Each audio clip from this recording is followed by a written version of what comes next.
All right, so we've got a couple of announcements here, including one about an upcoming exam. So let's take a look at these. The homework 9, as I mentioned on Tuesday, includes a blend of questions from a range of subjects. You know, the cavitation stuff that we addressed in class last time, where the criteria there is that anytime the absolute pressure of liquid falls below the vapor pressure, then cavitation will occur. So that includes some nozzle problems where you've got a fluid accelerating due to convective acceleration, reservoirs, which is just kind of the standard continuity problems. So that's due on Tuesday before class. And then homework 10 is a little bit unusual because ordinarily we have assignments due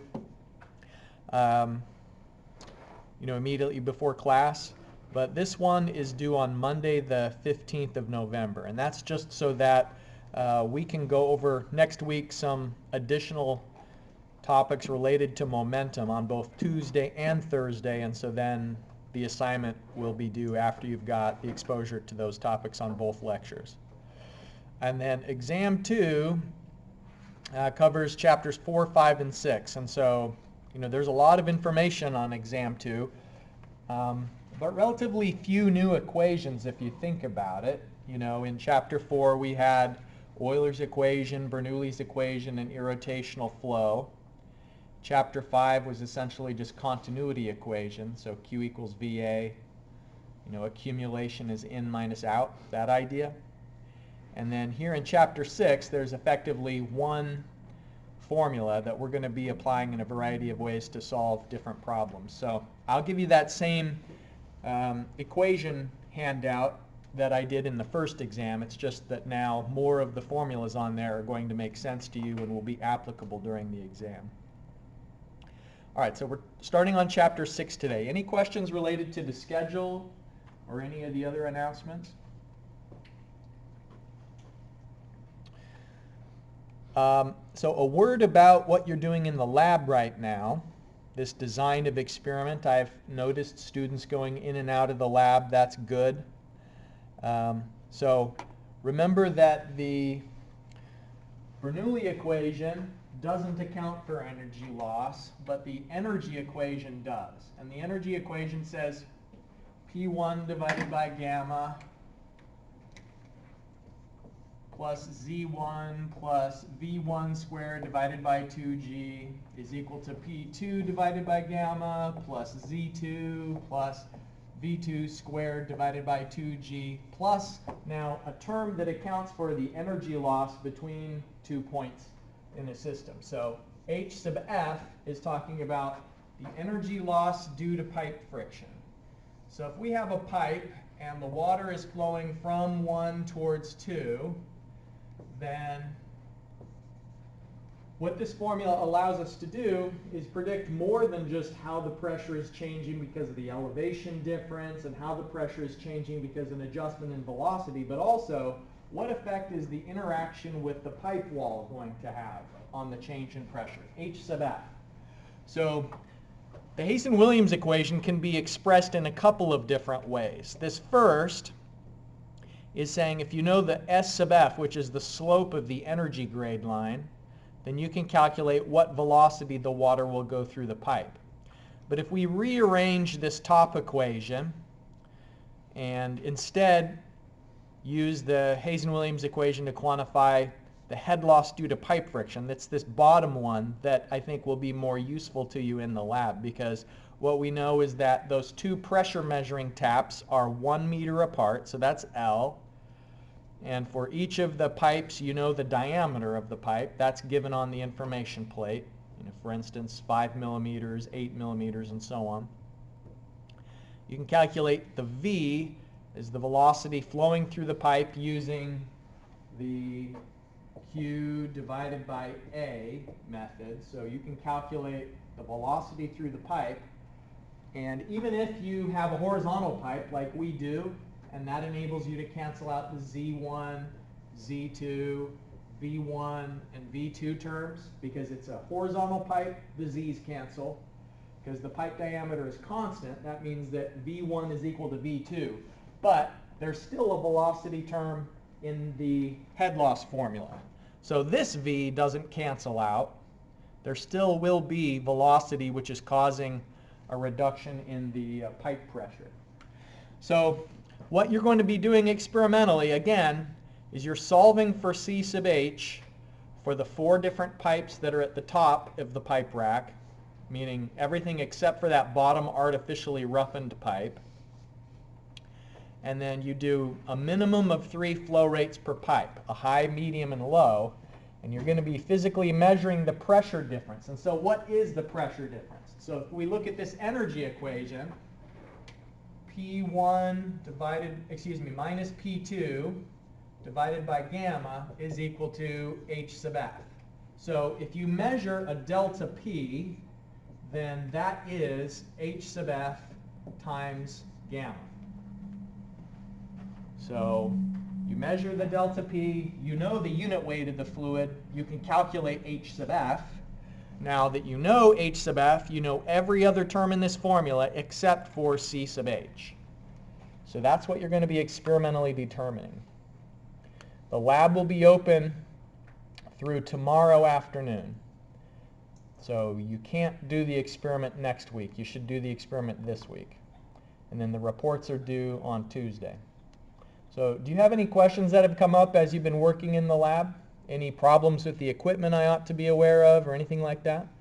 The 5mm pipe doesn't seem to function properly. I don't know if it's because it drains so much water, but it gives some funky velocity numbers compared to the other one. So you're measuring the pressure difference, right?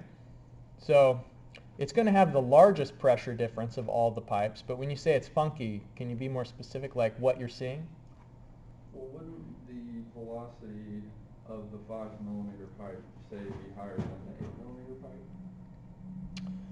pipe? No, not necessarily, because the pipe diameter is small and there's just not as much water that can go through it. I mean, I think what you ought to see is that there's less flow rate going through the 5mm pipe. But I don't know if you can just compare the velocities and know very much from that. It gave the worst CH value compared to all the others. Well, worst, we don't apply value judgments to technical data. It is what it is. So when you say worst, what do you mean? The lowest. The lowest. But dramatically compared to the others. Okay. That may be because the Hazen-Williams equation, this formula is really intended to be used usually for pipes that are 50 millimeters and larger. So the pipes that we're using are outside that typical range. And the 5mm pipe is the furthest away from that range that this equation is really calibrated for. So it wouldn't surprise me if the 5mm pipe has maybe outlier C sub H values. And so what did you calculate? What was the C sub H? Do you remember? About like 100. 100? No, that's not crazy talk. But all the other ones were like pretty dead on. Dead on meaning? 140. 140? Yeah. All right. Yeah, if the top pipe was saying, the C sub H is 5 or 10, then I'd be worried. But 100 versus 140, yeah, it's probably just because we're getting further and further away out of the range that this equation is really intended to be used. Any other observations or concerns? All right, great. Well, let's begin, as we sometimes do, by watching YouTube. This is a video of when my brother and I went on vacation in Dubai. And there's this thing you can do there called jet boots, flyboard. And I was so bad at it. You pay, a certain amount of money for, I think it's, like $80 for 20 minutes with this thing. And I was just falling over for 10 minutes solid. And then finally I started to get the hang of it. And my brother, he just popped right up on the very first try. So let's watch my brother do the flyboard.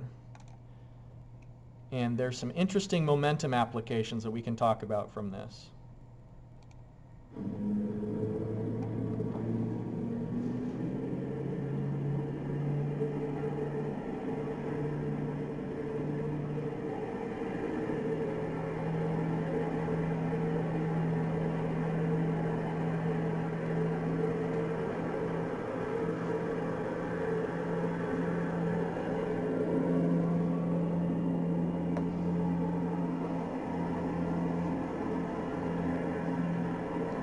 Okay, so you see this hose? It's connected to a wave runner that I'm on with some other guy. And he's controlling the engine of the wave runner with just the normal control that you'd use, like the accelerator for it. Basically what they've done is they've taken this hose and connected it to the discharge valve of the wave runner. So instead of pushing the wave runner forward, what it's doing is it's taking all of that water through this flexible hose and then it's redirecting it downward. So the reason why my brother's up out of the water is because of the force that's being applied to his feet by this fluid jet.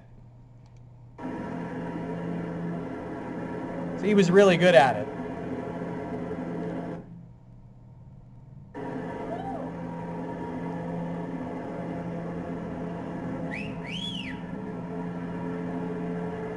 So some of these setups, they will give the person who's riding it like a little remote control so that then they can control the engine on the wave runner. You know, he doesn't have any control, so all he can do is balance, and then it's the operator of the wave runner that's kind of deciding how high or how low he goes by increasing or decreasing the flow rate. So I think you get the idea. Okay. Man, what a great place to go on vacation. If you ever get the chance, definitely go for it. All right, so let's do some calculations with that, just to give you a feeling for where things are headed. My brother is a big boy. He's 245 pounds in that video. And the flow rate, I estimated the flow rate is that there's 2 nozzles and each one of them is carrying 10 liters per second. So I just want to show you some of the calculations that we can go through to determine what has to be the jet velocity that's coming out of those boots in order to support my brother's weight. Okay, so if we convert his weight of 245 pounds into mass, SI units, the 200, oh man, this marker again.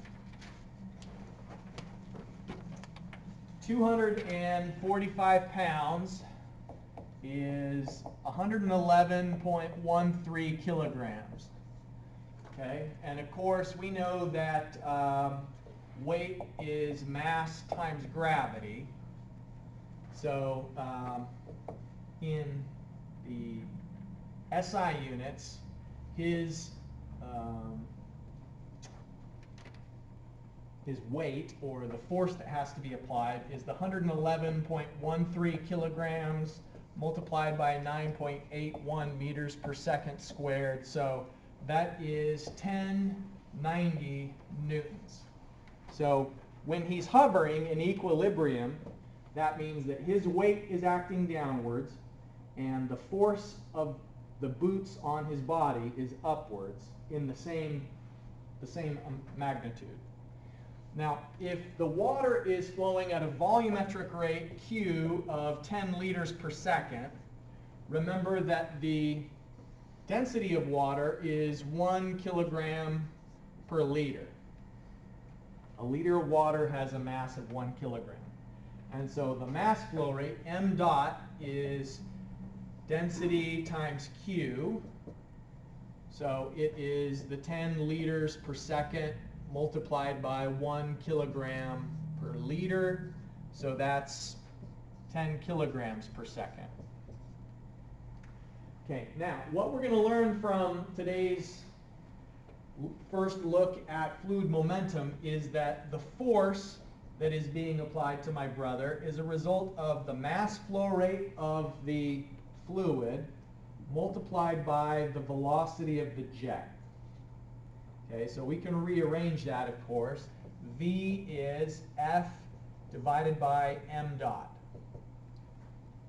So the force that's being applied here, the 1090 newtons, we can expand the units of that out. 1090 kilogram meter per second squared.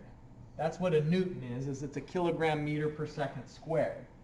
And then the mass flow rate of it's 10 kilograms per second per boot. Actually, I should have said that the overall mass flow rate, so it's 10 kilograms per second each nozzle. And in total, it's 20 kilograms per second. Okay, so that's what I'm going to divide this force by, 20 kilograms per second. Okay, so what that means is that the velocity of the jet is in the neighborhood of 54.5 meters per second. So it's really flowing out of there very, very quickly.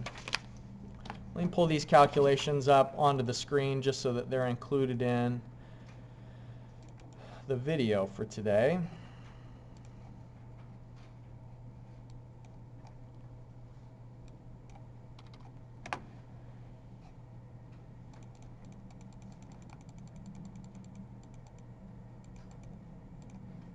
Yeah, here they are. Okay, so it really stirs up the sand. I think probably it's not the most eco-friendly thing, or you maybe wouldn't want to do it in a delicate area, because that fluid jet, when you're in relatively shallow water and it just starts up, it's really digging down into the sand pretty hard, and it kind of kicks up all of the sediment and makes the water around you kind of turbid for a while. And then as you get further out into the ocean, it's probably not stirring up the bottom so much, but it's really injecting quite a lot of air. There's a fluid jet of 54 meters per second is a pretty high velocity. And I really would hate to see what would happen if one of those hoses ruptured, because there's a lot of energy. It's a really high pressure hose, I'm guessing. So it would be pretty catastrophic. But it didn't break on the day we were there, so we had a good time. Let's watch another video. Fluid momentum.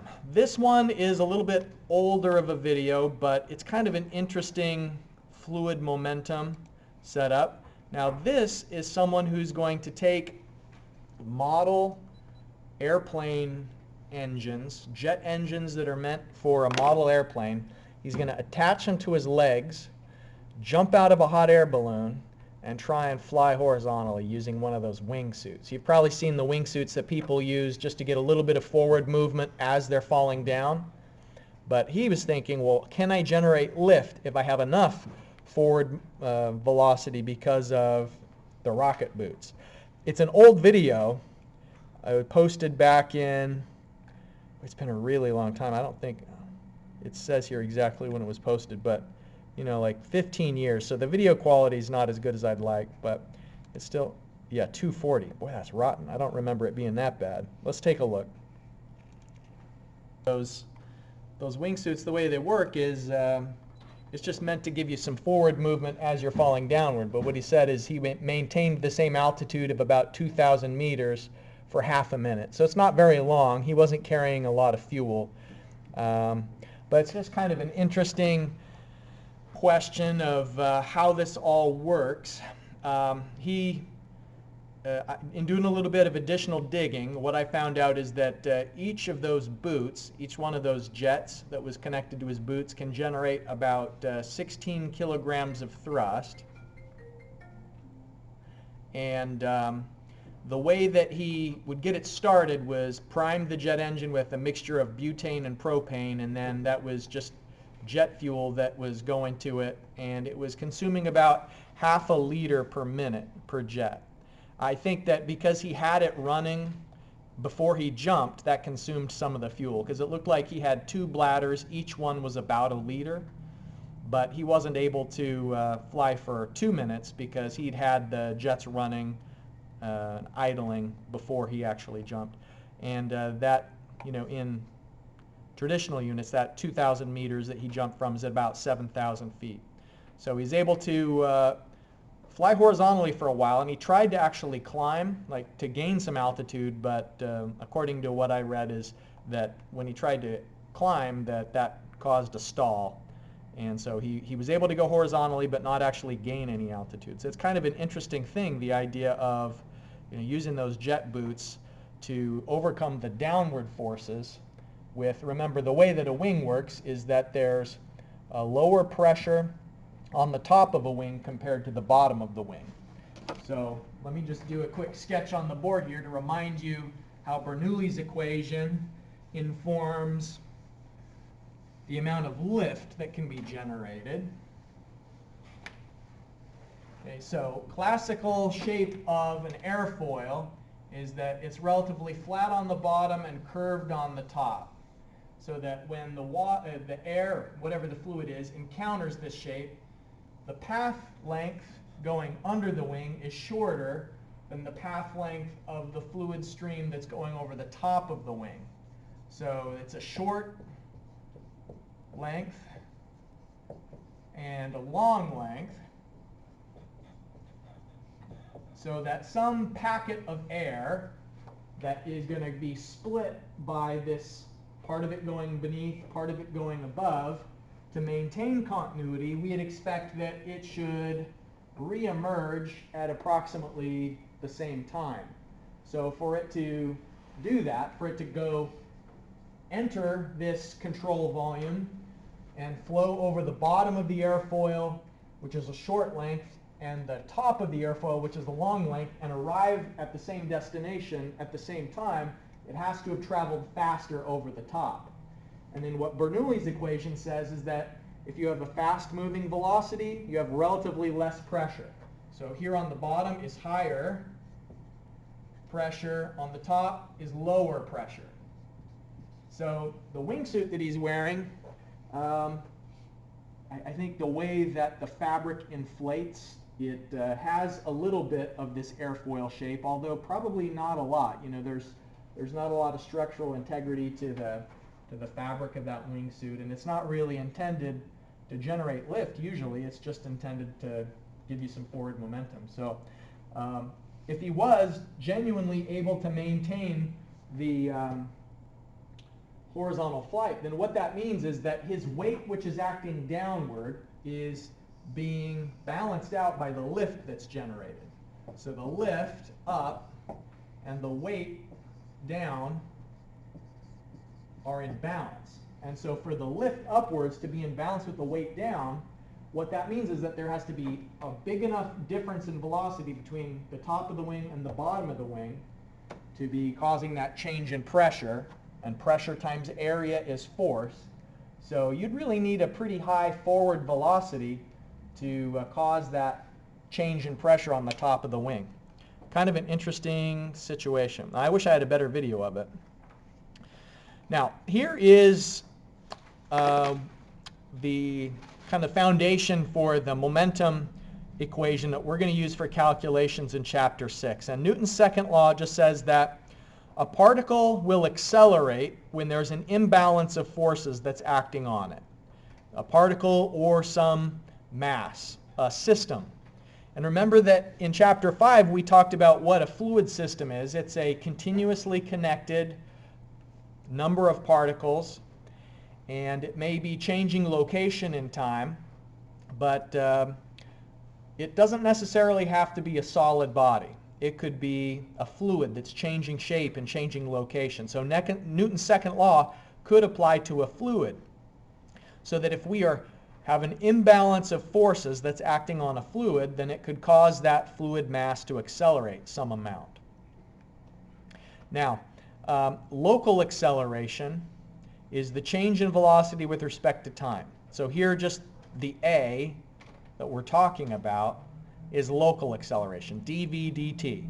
So that's a relatively straightforward substitution we've done so far.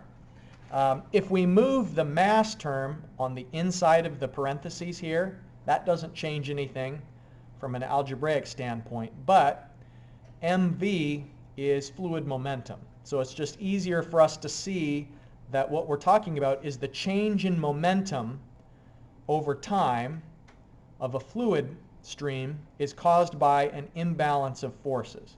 Or you could think, we could say it this other way, that a momentum change over time causes an imbalance in forces. So now think about my brother's boots.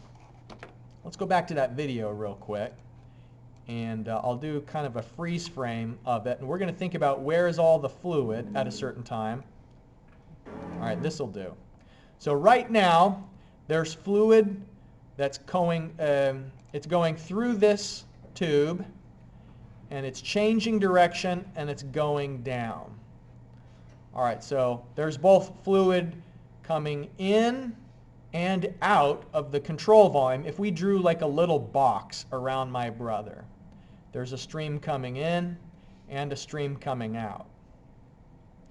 And this has a higher velocity because it's a smaller nozzle area. Then the pipe has to be relatively large diameter, so the fluid has a relatively slower velocity, a relatively higher velocity when it exits. But what this is saying so far is that if we're looking at the equations, we're at the point where we're saying the change of momentum over time is causing an imbalance of forces. And so the force that's being applied to his feet is because the fluid is going up and changing direction, and it's changing velocity through this, I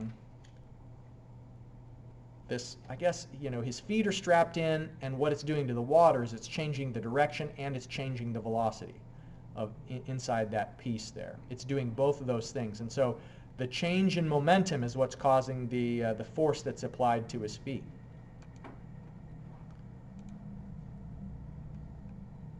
All right, so here I'm just saying it outright that MV can be thought of as a system of particles rather than just a single particle. A flowing fluid that's going through a nozzle or is passing through a pipe that's changing direction. Or we can apply this to streams of jets that are interacting with like a vein. And it causes an imbalance of force. Now, Reynolds transport theorem, remember, has two parts. It's got the storage term, which is inside the control volume, and it has the transport term, which is the flow through the control surfaces. And momentum can be accumulated inside of a system. There are ways to store momentum, like a flywheel, for instance. Maybe you're familiar with some cars that when they're slowing down, rather than just dispersing the energy through heat to the brakes, you could slow down the car by transferring the energy into a wheel that's spinning inside of the car. And then when the car is ready to accelerate, you could harness the energy in that flywheel and then turn it back into the movement of the vehicle. So that's one way that momentum can be accumulated. Although it's rare, and for most of the problems we're going to be working with in Chapter 6, we'll just assume that there's no accumulation of momentum in the control volume, but all we're doing is keeping track of the flow of momentum through the control surfaces. Now look at how this is different in the Reynolds transport theorem than what we've seen before.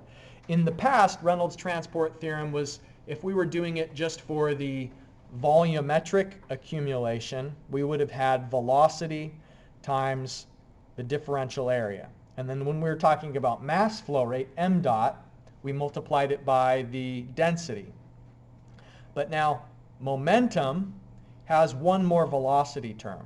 So here, both of these v's, this v and that v, they both mean velocity. This v with the line through it, that still means volume. But we're multiplying it by velocity because velocity times mass flow rate is momentum. So this is saying if you have the mass flow rate times velocity, then we can keep track of the flow of momentum through the control surfaces and the accumulation of momentum inside of the control volume. So this Reynolds transport theorem is kind of what we're going to be doing is an accounting of momentum. We'll draw control volumes, and then we're going to track the movement of fluids in and out of the control volume, and then the difference between the inflow of the momentum and the outflow of the momentum is how we're going to calculate what force is generated by the change of the fluid. And the fluid's direction may change, or it could be the mass flow rate that's changing. And either one of those things could cause an imbalance of force to be applied. So the sum of the forces required to hold the system steady is going to be the difference over time of the flow through the control surfaces and the accumulation of momentum in the control volume. Now, as I mentioned a few minutes ago, we're going to typically assume that there is no accumulation of momentum in the control volume because there's just a handful of relatively uncommon applications where fluid momentum accumulates. Let's look at one of those just briefly here. So I think you could probably envision that if a flywheel like this had vanes sticking off of it and a fluid jet was spraying, let's say there's paddles on the end of it, and a jet is spraying onto it, then the impact of the fluid jet with the vane could be what's causing the flywheel to spin. And so you could spray water from a jet at a flywheel, it would accumulate the momentum, and then you could stop spraying it with the jet, and it would still have some energy there because of its rotation. But those kinds of applications don't pop up very often. And so we're just going to assume that the sum of the forces required to hold the system steady, and by the way, that's the way I'm going to refer to this on the left-hand side of the equation. The sum of the forces required to hold the system steady is just the difference between the inflow and the outflow momentum streams that are going through the control surfaces. So we'll assume that there's no moving structural parts in this assumption that there's no accumulation of momentum in the control volume. And so the sum of the forces required to hold the system steady is just the difference between the flow in and the flow out through the control surfaces. Now, the forces that we're talking about here on the left-hand side, there's different types of forces. Wait for the ambulance to go by.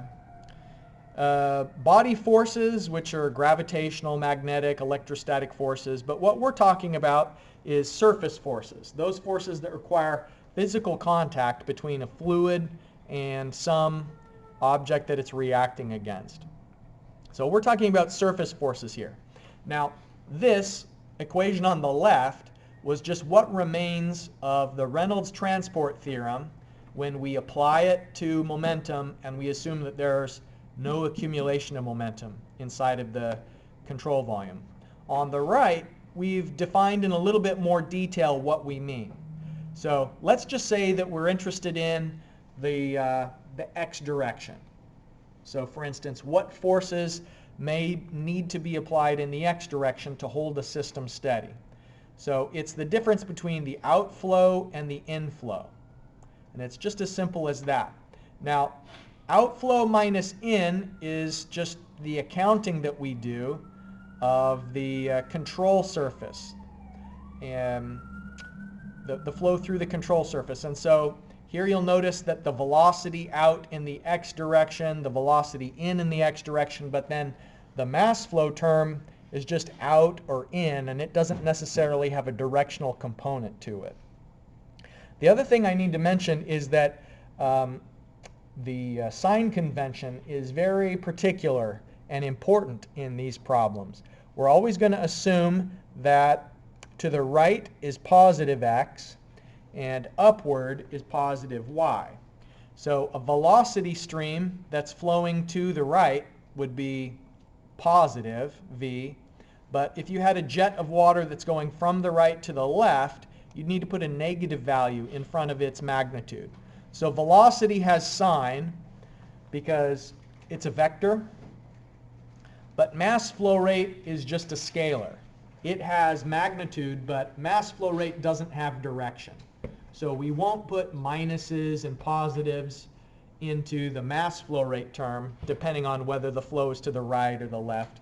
All of that will be taken into account here in the velocity term, the direction. So this is the momentum equation in the x direction. You can see that we could likewise generate the momentum equation in the y direction. So it's just the velocity out minus the velocity in the y direction. And we will draw control surfaces and keep track of whether a stream is in or out of the control surface. And we'll put things in the control surface that we're interested in, like my brother's boots, for example. We would encapsulate into the control surface, and we keep track of the flow in and the flow out within that volume that's contained by the control surfaces. Or if we have a wedge that's changing the direction of water flow, You know, for instance, if we had a little vein where there's a jet of water, coming, maybe it's coming out of a tank or something like that. So we got a tank and it's causing a jet of water that's streaming really fast, and it's going to hit this wedge, and the wedge is going to deflect the water so that now it's going upward, with partly up. So what we would do is we would draw our control surfaces to enclose that location where the change occurs. And so what we want to know is what is the flow in to the control surface and the flow out in the control surface. And so this wedge here, you can kind of just instinctively know that the fluid jet would tend to push that wedge to the right. Think of it like just as a wooden doorstop. You had a heavy stream of water that's really moving fast, that's going to push the doorstop to the right. So what you would have to do to hold the system steady is you'd need to apply a force to the left to hold that force steady. And if we look at this equation, the sum of the forces is the mass flow rate out, the velocity out in x, minus the mass flow rate in, times the velocity in x. Okay, so if we look at, here's the in, and here's the out. The velocity, if we say the magnitude of the velocity is the same, like it's not being slowed down by contacting that wedge, maybe it's going like 10 meters per second, both in and out, 10 meters per second. And if the mass flow rate's the same, so let's say maybe it's 1 kilogram per second mass flow rate. Mass flow rate is 1 kilogram per second, you know. So it's got some diameter such that 1 kilogram per second is at a velocity of 10 meters per second. So what's causing the need for us to apply a force is the fact that the velocity out is only partly in the x direction. You know, it has a vertical component, where this was all in the x direction. Now, once it's gone out, it's partly in x and partly in y. So it's because of the change in direction that's causing that force that would need to be applied. So that's just kind of like the concepts of it so far. Now, to give you some practice interpreting the stream directions and the velocities, let's consider this following case. So we've got a jet of water that's coming into our control volume. And so the stream that's entering the control volume is in the positive x direction, in and out. Now, okay, now what about this one? You can see that the stream 1 is coming in the positive direction. This outflow is in the negative y direction because it's down. And then inflow 2 is in the negative x direction because it's to the left. So if we were going to make some substitutions into this equation, we need to not only know the magnitude of the velocity, but also the direction. So it's pretty common to see students accidentally forgetting the minus sign in the velocity if a jet is streaming to the left. All right, so let me pause for a second, and why don't you tell me for streams 1, 2, and 3 here, what is an inflow, what is an outflow, and is it in the positive x or positive y? So consider those 3 streams, identify them as in and out, and what are their velocity components?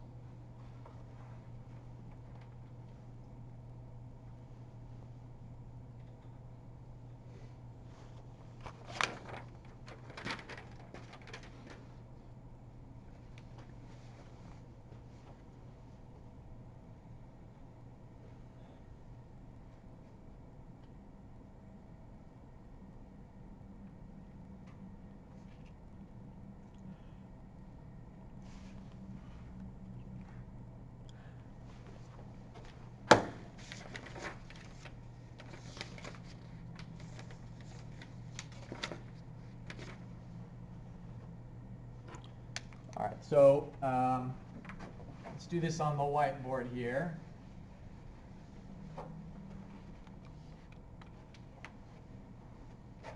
Okay, so stream 1 is an inflow. So let's say the velocity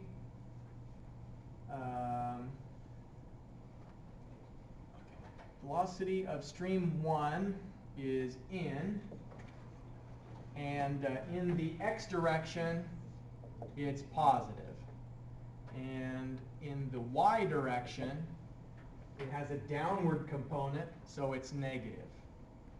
Okay, stream 2 is also an in, and in the x direction it is to the left, so that's negative, and in the y direction it's downward, so that's also negative. And then stream 3 is out in the x direction because it has a rightward direction component. In x it's positive, and in the y direction it has an upward component, so it's also positive.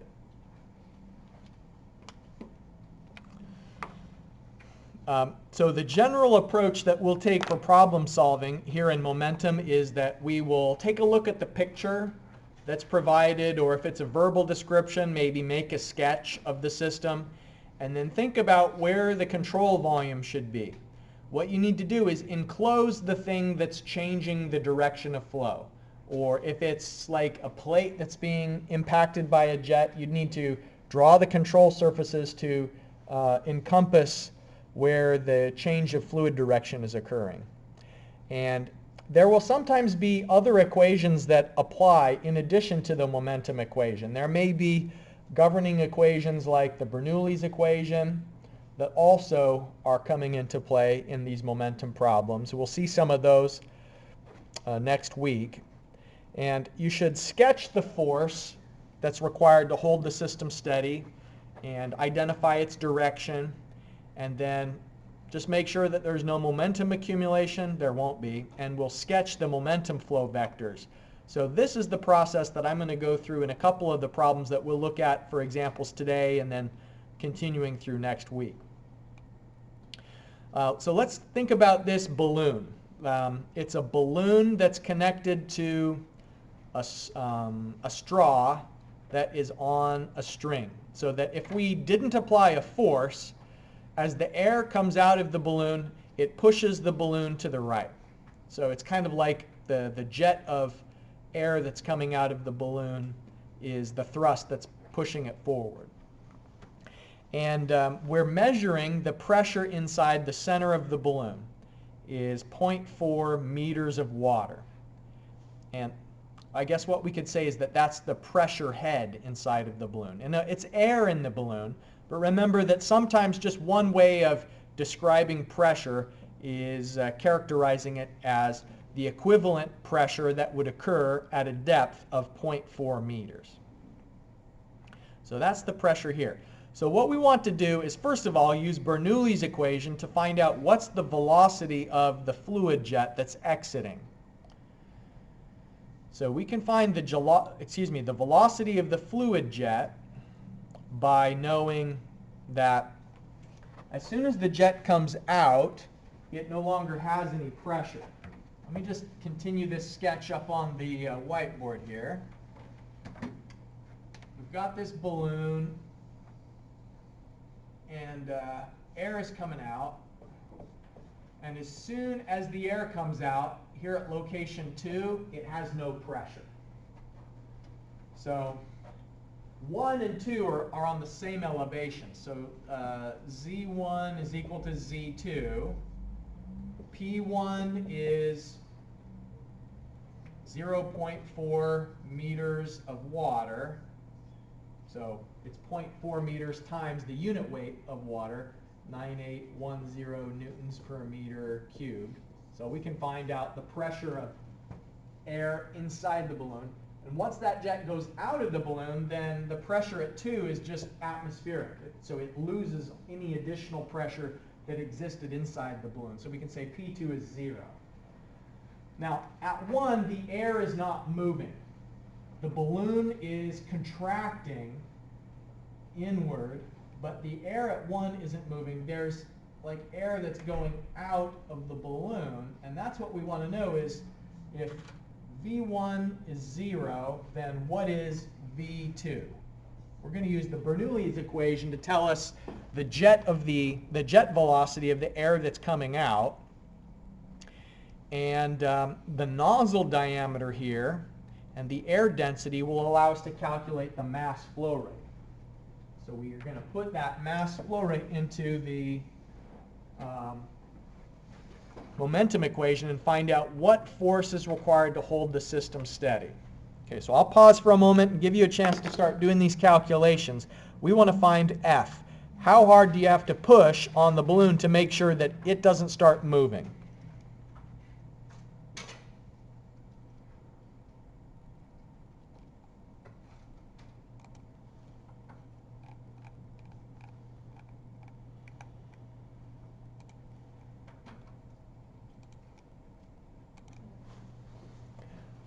All right, so let's consider, before we start doing any calculations, just things from an instinctive level.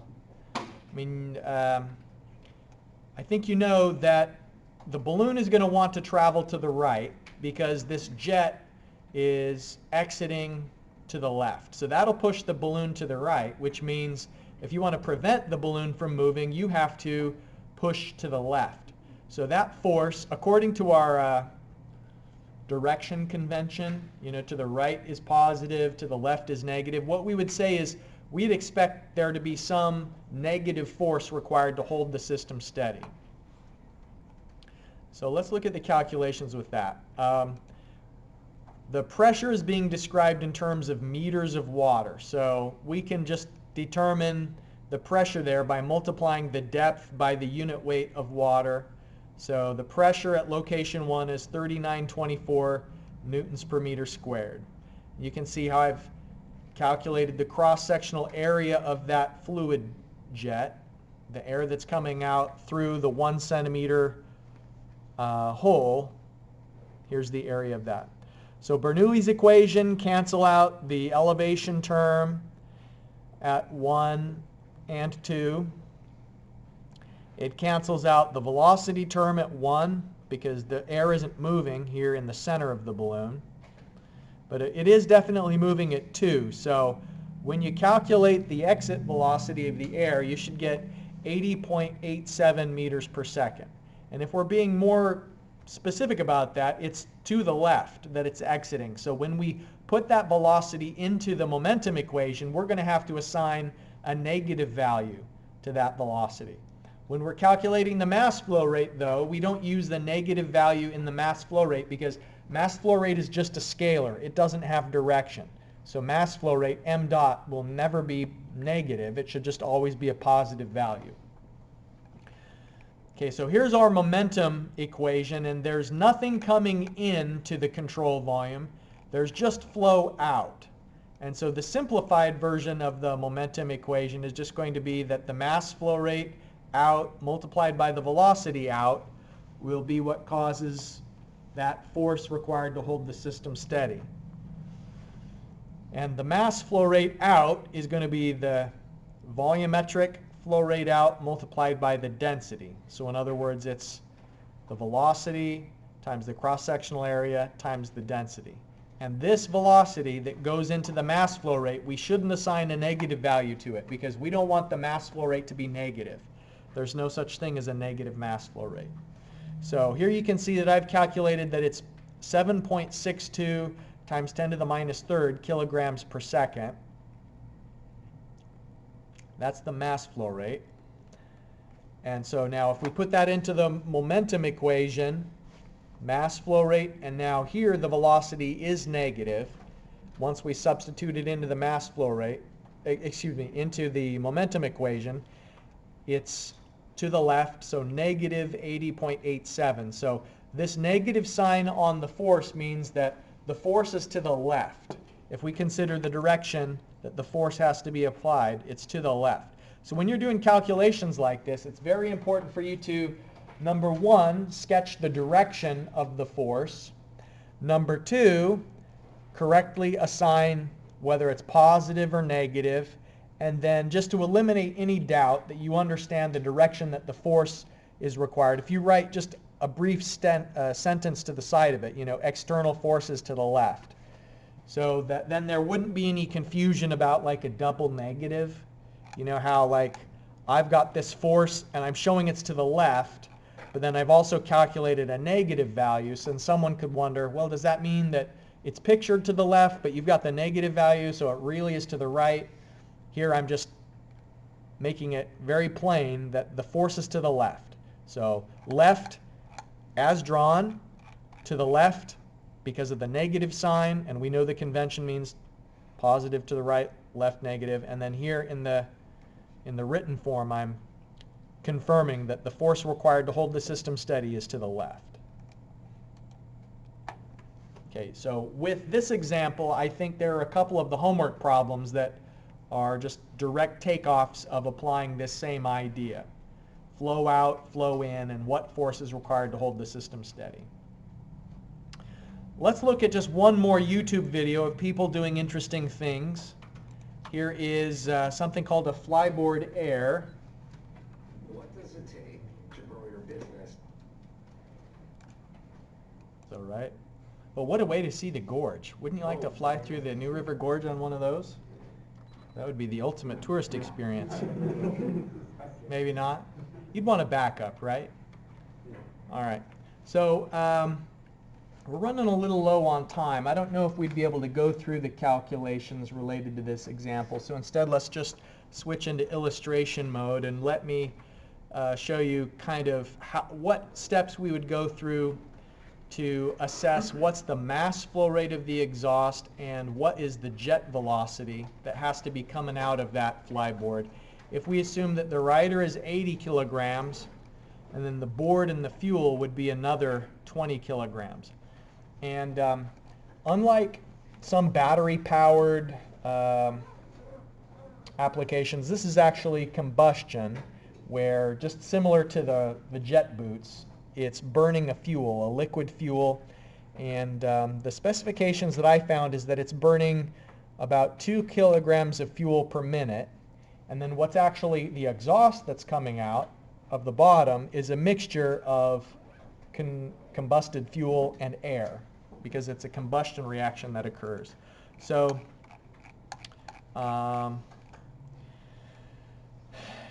if it's carrying a combined load of 100 kilograms, then that means it needs to generate 981 newtons of force. And to be able to do that, if the mass flow rate out is 0.15 kilograms per second, because that mass flow rate out includes the fuel that's being burned and also the fact that there's more exhaust, more kilograms of exhaust for every kilogram of fuel consumed, because it's combining with oxygen. So essentially, just these simple calculations say that the velocity of the jet in this case would have to be 6540 meters per second. Now that doesn't pass the reasonableness check though, because like that would be supersonic, like really fast moving jet gases. And so I think what that means is probably it's consuming fuel at an even greater rate than this 0.15 kilograms per second. It's just really burning through a lot of fuel. Or maybe the rider isn't 80 kilograms. So we're going to go through several different types of problems through Chapter 6. We'll have fluid jet problems, where you'll usually be given the diameter of some stream of a fluid jet, and then you're asked to find what reaction that's causing. The fact that the jet is, in this case, like think of it as a tank of liquid concrete, and the concrete's being pumped in at an angle, so it's causing a tension force in this cable that's meant to hold the tank steady. So fluid jet type problems, vane problems where a stream is being redirected by interacting with a shaped metal plate. And then finally, the most complicated of those will be nozzle problems. And what makes these a little bit tricky is that we're both applying Bernoulli's equation to find out things like what the change in pressure is inside of the nozzle, but then also there's a fluid stream that's on the outside of the nozzle that we have to account for. So we'll begin with the jets and the vanes, and then on Thursday we'll tackle this more complicated case of the nozzles. All right, so that's all the time we have for today. Remember that the things that are on your plate is that the next homework assignment is due, let's take a look, is that Tuesday? And then the following assignment on Monday the 15th.